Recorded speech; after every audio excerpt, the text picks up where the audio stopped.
नमस्कार, मैं हूं अनुष्का राय और आप देख रहे हैं फेस टॉक शो, जहां बात होती है उन हस्तियों की जिन्होंने अपने हुनर, मेहनत और जज्बे से समाज में एक अलग पहचान बनाई है। आज के इस खास एपिसोड में हमारे साथ मौजूद हैं एक ऐसी बहुमुखी प्रतिभा जो न केवल एक बेहतरीन गायिका हैं, बल्कि एक सेमी क्लासिकल डांसर, एक्ट्रेस और सोशल वर्कर भी हैं। हम बात कर रहे हैं पाखी अरोड़ा जी की। पाखी अरोड़ा जी का सफर जितना प्रेरणादायक है, उतना ही बहुआयामी भी है। संगीत और अभिनय के साथ साथ वे प्रशासनिक सेवा में भी सक्रिय हैं। साल 2014 से वे मिनिस्ट्री ऑफ अर्बन डेवलपमेंट में कार्यरत हैं और प्रधानमंत्री कार्यालय में भी अपनी सेवाएं दे चुकी हैं। साल 2017 से 21 तक उन्होंने आकाशवाणी दिल्ली में प्रोडक्शन असिस्टेंट के रूप में काम किया, जहां उन्होंने कई आकाशवाणी नाटकों और बॉलीवुड स्क्रिप्ट्स पर अपनी रचनात्मक भूमिका निभाई। साथ ही उन्होंने मुंबई में एक सिंगर के रूप में भी संघर्ष किया और कुछ प्लेबैक सिंगर सॉन्ग्स रिकॉर्ड किए। कोविड काल के बाद पाखी जी ने दिल्ली लौटकर न सिर्फ अपने संगीत सफर को जारी रखा, बल्कि समाज सेवा में भी सक्रिय भूमिका निभाई। उन्होंने पाखी फाउंडेशन की स्थापना कर कई सामाजिक अभियानों को दिशा दी और वर्तमान में दूरदर्शन प्रसार भारती के साथ कार्यरत हैं। इतना ही नहीं, वे international organisation of human rights, crime control and protection में दिल्ली राज्य की उपाध्यक्ष के रूप में भी अपनी जिम्मेदारी निभा रही हैं।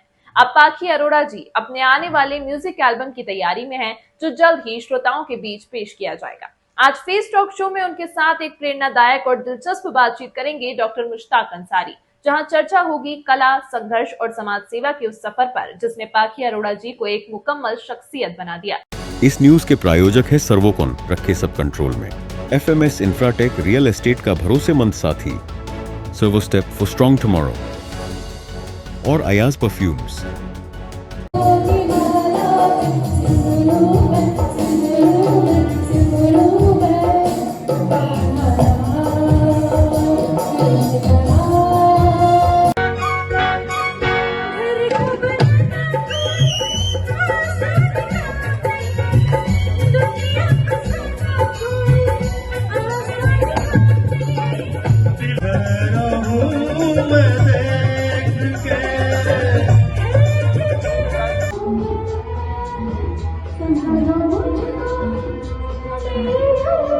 फेस टॉक शो में आपका स्वागत है। हमारे साथ पाखी अरोड़ा जी मौजूद हैं, जो कि सिंगिंग के क्षेत्र में एक जाना पहचाना नाम है।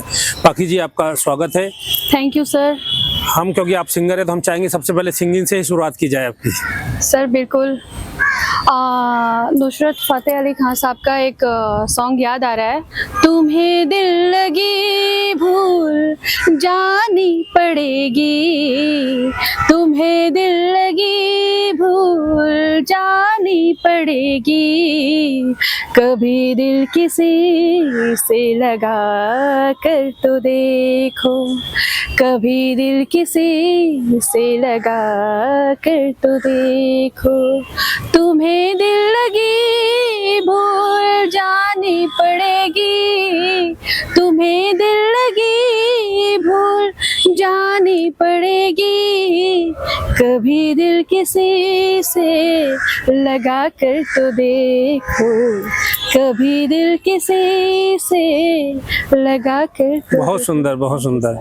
तो हम सबसे पहले ये जानना चाहेंगे कि जो हमारे दर्शक हैं, क्योंकि आप स्टेज की दुनिया में जगह जगह कई सारे स्टेज पे आपको देखा जाता है, अच्छी सिंगिंग करती हैं, तो आपकी जो लर्निंग पीरियड है, जो शुरुआती दौर है आपका, उसके बारे में थोड़ा सा कुछ बताएं हमारे दर्शकों को। जी सर, एक्चुअली में मेरी शुरुआती बहुत ही स्ट्रगल रही है, काफ़ी ज़्यादा। अभी भी स्ट्रगल कर रही हूँ। मेरी फैमिली में म्यूज़िक पसंद नहीं करते थे जी, तो म्यूज़िक पसंद नहीं करते थे और मम्मी पापा बिल्कुल सपोर्टेड नहीं थे कि म्यूज़िक में तो बिल्कुल नहीं। वो कहते थे कि प्रोफेसर बनो, काम करो, आगे पढ़ाई लिखाई करो, बस यही था। तो लेकिन फिर धीरे धीरे कॉलेज पहुंची, तो कॉलेज में वैसे स्पोर्ट्स में काफ़ी पार्टिसिपेट किया, हर जगह से बेस्ट प्राइज़ जीते, काफ़ी सारी ट्रॉफ़ी घर में इकट्ठी की, लेकिन म्यूज़िक के लिए कभी नहीं किया। एक बारी कॉलेज में इंटर के बाद एडमिशन लिया, BA फर्स्ट ईयर में थी, तो वहाँ पे MA वालों की फेयरवेल थी, वहाँ पे एक सॉन्ग आया। तो वहाँ पर जब सॉन्ग आया तो उन्होंने बोला, म्यूज़िक टीचर ने, कि लड़की कौन है। उन्होंने बोला न्यू एडमिशन है। तो उन्होंने बोला अरे ये तो शायद मेरे दोस्त की बेटी है, इसकी इनको बोलता हूँ कि इसको एडमिशन लेगी म्यूज़िक में। तो पापा ने उनको मना कर दिया। फिर पापा को उन्होंने समझाया कि म्यूज़िक में काफ़ी स्कोप है, तो आप इसको डालो, इसकी आवाज़ अच्छी है, वोकल में डालते हैं इसको। तो वहाँ से मेरी जर्नी शुरू हुई। और मैं क्लासिकल गाती थी, पॉप सॉन्ग नहीं गाती थी। तो क्लासिकल में धीरे धीरे काफ़ी आगे गए। और फिर वहाँ पे एमए में म्यूज़िक नहीं था, तो फिर मैंने Meerut university smile degree college से एमए किया म्यूज़िक में। मगर आपके जो है विरोध के बावजूद, जो पेरेंट्स खुश नहीं थे सिंगिंग को लेके, मगर उसके बावजूद आपके मन में कहीं ना कहीं सिंगर पनप रहा था। ये कहाँ से लगन कहाँ से पैदा हुई है? बस अलका याग्निक जी को सुन के ही, और लता जी, आशा जी को कम सुनती थी, बट अलका याग्निक की जो आवाज़ है वो मेरे कहीं दिल में उतरती थी। तो मैं सोचती थी काश मेरी भी आवाज़ ऐसी हो। तो उनको देखा देखी मैंने गाने की कोशिश करी, और धीरे धीरे कुछ गाने शुरू किए। तो सभी बोलते थे कि तुम बहुत अच्छा गाती हो, तुम्हारी आवाज़ बहुत अच्छी है। तो मैं इस वजह से सोचती थी वाकई में मेरी आवाज़ कुछ ज़्यादा अच्छी है। तो इसलिए तो फिर कॉलेज में जो सिंगिंग शुरू किया आपने? हाँ, कॉलेज में सिंगिंग ही नहीं, मैंने डांस भी शुरू किया। मैं as a semi Kathak dancer भी रही हूँ। अपने कॉलेज में कॉलेज से फर्स्ट प्राइज जीता। तो वहाँ पर एक रामनगर जगह, वहाँ पर फर्स्ट प्राइज जीता। और अभिनेता और कथक सिंगिंग तीनों का वहाँ पे मिक्सर था, तो वहाँ पे फर्स्ट प्राइज जीता। फिर उसके बाद हम नेपाल गए, वहाँ से फर्स्ट प्राइज जीत के लाए थे। और उसके बाद मेरी मैरिज हो गई। तो मैरिज के बाद 10 साल मेरा म्यूज़िक छूट गया। म्यूजिक और डांस सब छूट गया। फिर उसके बाद मेरी जॉब लगी मिनिस्ट्री में, अर्बन डेवलपमेंट में। तो वेंकटेश्वर नायडू जी के ही ऑफिस में मेरी ड्यूटी लगी थी। तो वहाँ पर उन्होंने एक छोटा सा क्लब खोला था। तो मैंने बोला कि मैं भी जाके देखती हूँ, क्या पता अभी भी वो बात है नहीं है। तो वहाँ पे गई तो उन्होंने बोला आप तो बहुत अच्छा गाती हो और आपकी तो पकड़ भी अच्छी है, आप क्यों नहीं गाती हो, क्यों नहीं आती हो। तो वहाँ से फिर मैंने दोबारा से फिर से शुरू किया। और 2017 में बॉम्बे में एक म्यूज़िक डायरेक्टर है संजय शर्मा, तो उनको मैंने आवाज़ भेजी। उनके आते रहते थे फेसबुक पे मैसेजेस, तो मैंने उनको ऐसी आवाज़ भेजी कि देखती हूँ क्या है। तो साजिद वाजिद म्यूज़िक डायरेक्टर हैं, तो उनके जो मामा जी हैं रियाज खान साहब, तो वो मेरे मुँह बोले भाई थे जिनकी अब डेथ हो गई। तो उनसे मेरी बातचीत हुई, तो उन्होंने बोला अरे तू बॉम्बे आना, तो मैं मिलवाता हूँ। तो वो मेरे को साथ में लेके गए। उनको मेरी आवाज़ तो पसंद आ गई, लेकिन जैसे कहते हैं ना क्लासिकल और बॉलीवुड सिंगिंग बिल्कुल डिफरेंट है, अलग है तो डिफरेंट है। तो फिर वहाँ पर जब मैं गई तो वो बोले कि पाकी जी जाइए, आप अंदर जाइए। जब मैं गई थी तो तब रूप कुमार राठौड़ जी की रिकॉर्डिंग चल रही थी। तो वो बाहर बात कर रहे थे, अरे सुर नहीं लग रहा, ऐसे नहीं लग रहा। क्योंकि म्यूजिक डायरेक्टर एक ऐसी चीज़ है ना, वो गाता नहीं है लेकिन उसको इतनी नॉलेज होती है, एक एक पीस कहाँ लग रहा है कहाँ नहीं लग रहा उसको पता होता है। तो वो बोले कि अच्छा पाकी जी को अंदर भेजो, देखते क्या गाती हैं। तो उन्होंने मुझे एक लाइन दी, बोले कि पाकी जी जरा गाएंगे। मैंने कहा सर कौन सा गाना है? बोले हमारा खुद का लिखा हुआ है, अभी शायद वो रिकॉर्ड भी नहीं हुआ है। तो मैं गा रही हूँ यहाँ पे, लेकिन कोई बात नहीं सर देखेंगे तो बोले कि रोमांटिक सॉन्ग है, आपको फील के साथ गाना है। मैंने कहा ठीक है। तो गाना था छू ले मुझे जरा प्यार कर, मैं ऐसे गा रही थी।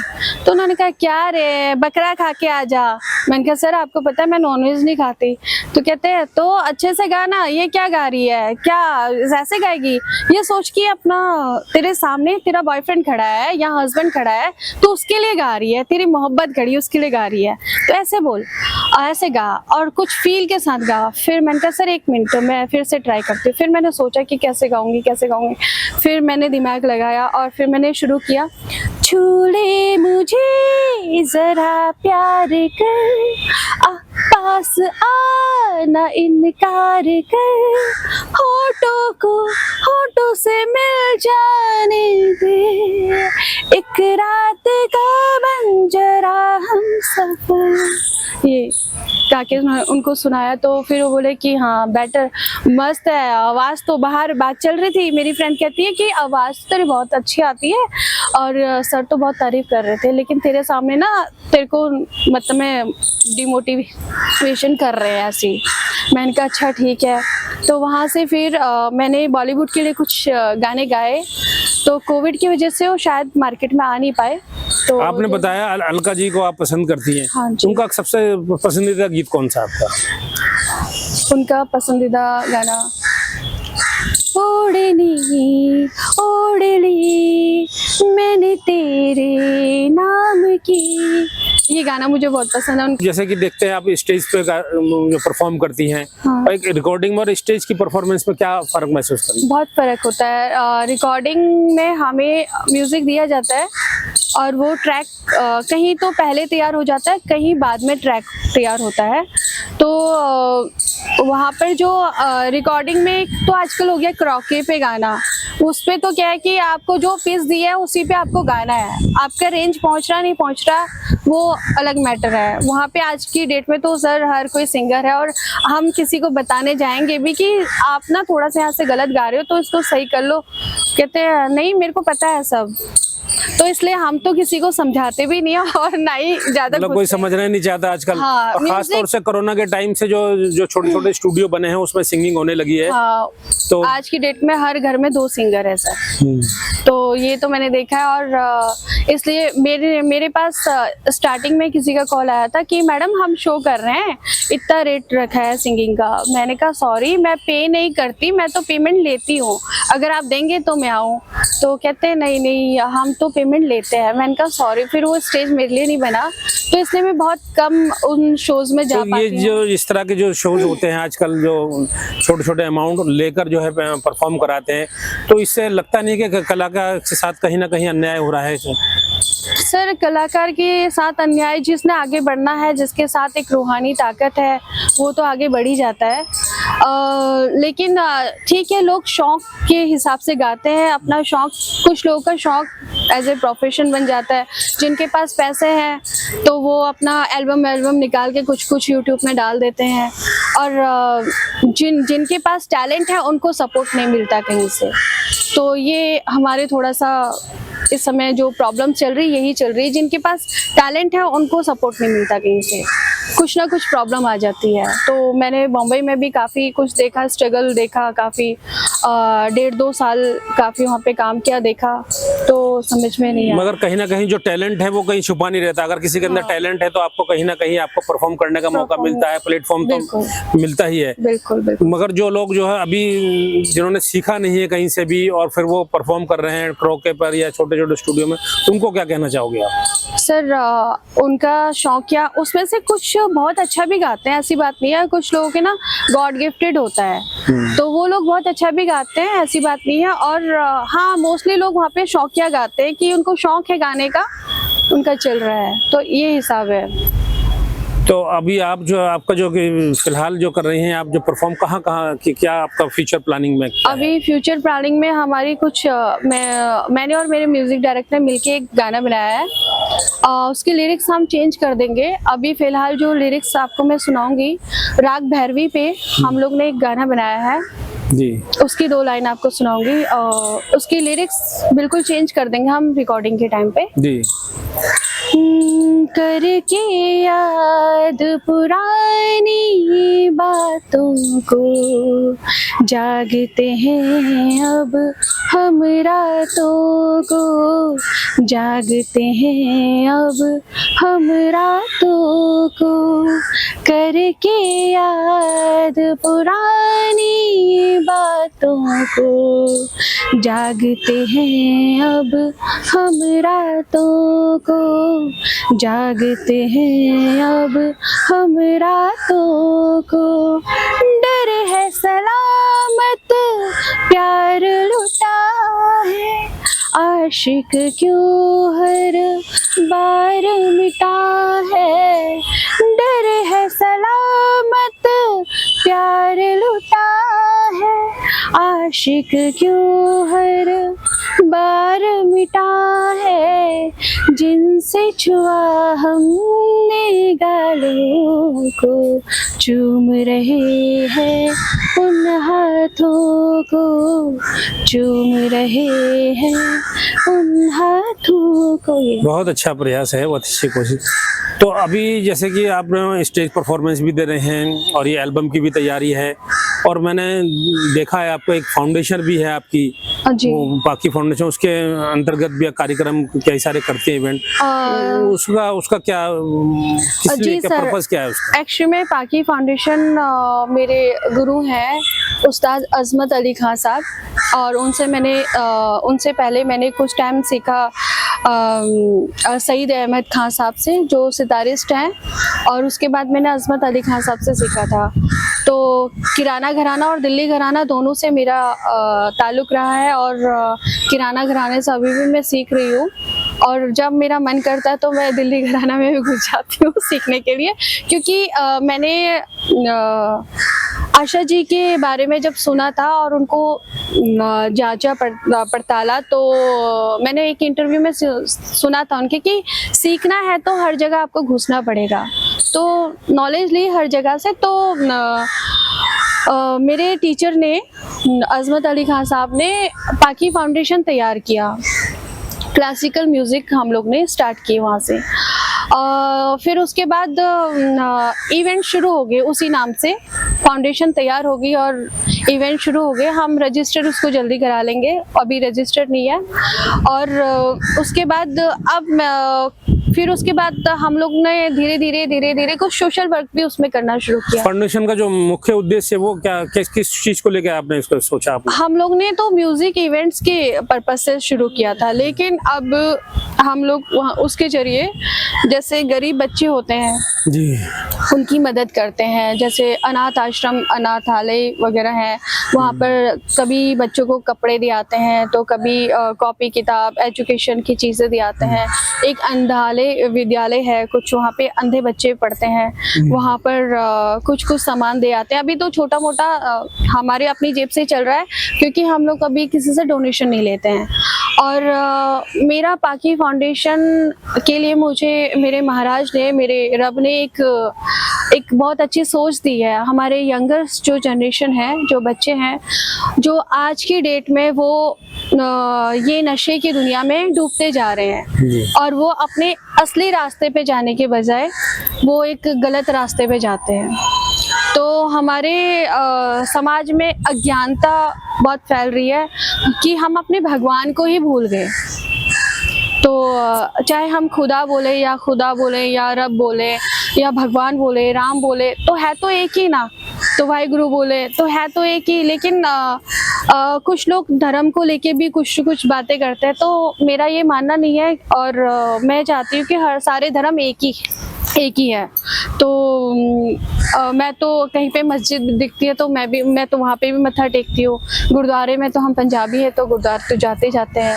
तो मैं चाहती हूँ कि जो समाज हमारा अभी नशे में डूबा जा रहा है, मैंने अपने ऑफिस से निकलते देखती हूँ कि छोटे छोटे बच्चे सिगरेट पी रहे होते हैं, या उनके हाथ पे बियर की कैन होती है, तो वो गलत चीज़ है। तो मैं चाहती हूँ कि कुछ ऐसी हमारे गुरबानी में कुछ ऐसी कथाएं हैं, कुछ चीज़ें हैं जो उन बच्चों को नॉलेज दें। तो एक मैं तुर्की सीरियल देखती हूँ, कुर्लुस उस्मान, उसमें मुझे एक चीज़ बहुत अच्छी लगती है, वो अपने रब को हमेशा याद करते हैं, या खुदा तेरा शुक्र है। वो पानी भी पीते हैं तो या खुदा तेरा शुक्र है बोलते हैं। तो हम लोग में ये हैबिट नहीं है, तो ये हमें करनी चाहिए। तो इसमें अवेयरनेस की जरूरत है, जागरूकता। जो समाज के जिम्मेदार लोग हैं उनको चाहिए कि वो इस फील्ड पे भी काम किया जाए। बिल्कुल। तो चाहती हूँ कि मेन इसका हम शुरुआत करेंगे स्कूलों से। स्कूलों में जाके टाइम लेंगे कि बच्चों से एक घंटा हम लोग आज एक क्लास को दे दिया, या कुछ 2 क्लास को आज दे दिया, ऐसे करके कुछ स्कूलों में हम जाके ये शुरू करेंगे। एक गाना और हो जाए फिर। जी बिल्कुल सर। आज की रात कोई आने को है रे बाबा, रे बाबा, रे बाबा, रे बाबा, इंतजार और थोड़ा इंतजार। आज की रात उसे आने तो दे, ए दिले बेकरार, फिर कर लेना जी भर के प्यार। शुभ शुभ शुभ शुभ शुभ शुभ शुभ शुभ शुभ शुभ आज की रात। कभी फिल्म इंडस्ट्री की तरफ जाने का रुख नहीं हुआ कि प्लेबैक सिंगिंग भी करने का मौका मिले? सर या बीच में आपको बताया था बॉम्बे जब गई थी तो तब प्लेबैक सिंगिंग के लिए ही गई थी।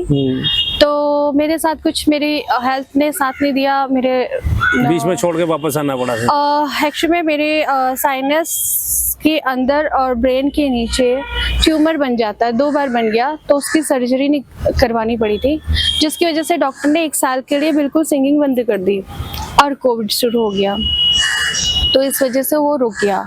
तो अब रुझान है कि हम आगे जाके कुछ करें, बाकी तो उस रब की मेहर साथ में होगी तो बिल्कुल आगे बढ़ेंगे। चलिए, बहुत बहुत शुक्रिया। ये थी हमारे साथ पाखी अरोड़ा, जो बोल रही हैं कि सिंगिंग के क्षेत्र के साथ साथ इनकी जो सामाजिक सेवाएं रहती हैं, जो इनकी खिदमत रहती हैं, और नशे के प्रति इनकी खास फिक्र है, खास चिंता है कि जो समाज के लोग हैं ये भी खुद उसमें मुहिम को आगे बढ़ाना चाहती हैं और चाहती हैं दूसरे लोग भी इसमें आगे आएँ कि जो यंग जनरेशन है, छोटे छोटे बच्चे जो नशे की तरफ दौड़ रहे हैं, उनको कहीं ना कहीं कंट्रोल किया जाए, एक अवेयरनेस प्रोग्राम चलाया जाए, स्कूलों में चलाया जाए, या और भी जहाँ से भी जैसे भी हो सकता है इसको मुहिम को आगे बढ़ाया जाए। इसी अपडेट के साथ देखते रहिए फेस न्यूज़।